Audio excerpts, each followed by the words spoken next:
पत्राचाळ प्रकरणी संजय राऊतांच्या अडचणीत वाढ होण्याची शक्यता आहे। जीवाला धोका असल्याचं स्वप्ना पाटकरांनी आता ईडीला पत्र लिहिलंय। फडणवीसांचं नाव घेण्यासाठी दबाव टाकल्याचा आरोप त्यांनी केलाय।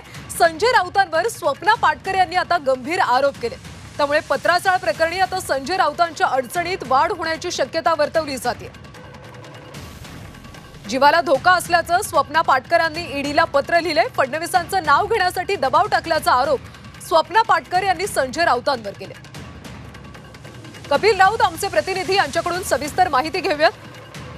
कपिल, खरं तर स्वप्ना पाटकर यांनी ईडीला नेमकं काय पत्र लिहिले, काय काय त्यामध्ये म्हणण्यात आले?